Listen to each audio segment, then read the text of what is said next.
उपस्थित हमारे यहाँ मुख्य अतिथिगण आदरणीय आदरणीय पुष्पा और साथ ही मेरे प्यारे सहपाठियों, मैं जाहिर अंसारी आप लोगों के समक्ष सावित्रीबाई फुले के जीवनी के बारे में, उन्होंने जो महिला शिक्षा पर जो योगदान दिए थे उनके बारे में 2 शब्द कहना चाहूँगा और साथ ही वर्तमान समय में शिक्षा का दृश्य किस प्रकार है और भविष्य में क्या रणनीतियां हो सकती इसके समक्ष कुछ टिप्पणियां करना चाहूँगा।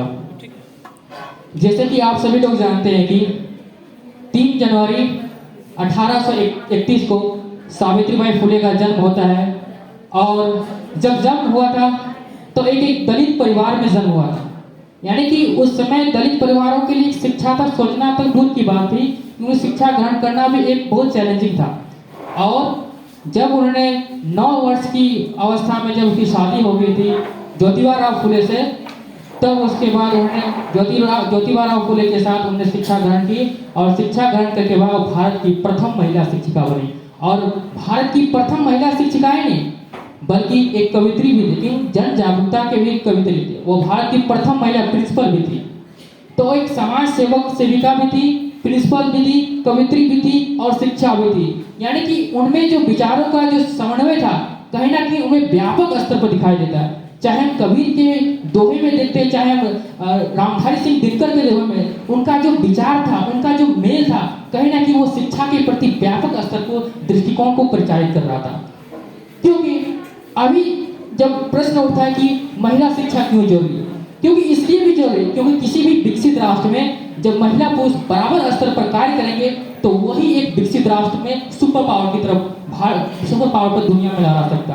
क्योंकि विकसित राष्ट्र का मतलब क्या होता है? विकसित राष्ट्र का मतलब होता है कि हम सामाजिक रूप से विकसित, आर्थिक रूप से विकसित, राजनीतिक रूप से विकसित और सांस्कृतिक रूप से विकसित, यानी कि हर क्षेत्र में हमें व्यापक भागीदारी महिला और पुरुषों की दोनों की साथ ही। क्योंकि महिलाओं की स्थिति बहुत ही दयनीय स्थिति, 900 साल तक उस पर काफी कष्ट झेलना पड़ा, सती प्रथा, उस टाइम में जो शिक्षा का स्तर था काफी लो लेवल का था।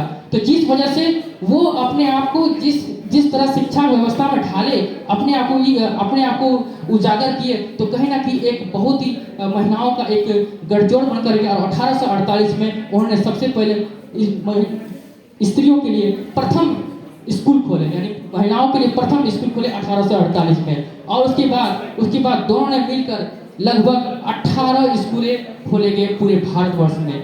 तो एक बहुत ही अपॉर्चुनिटी है।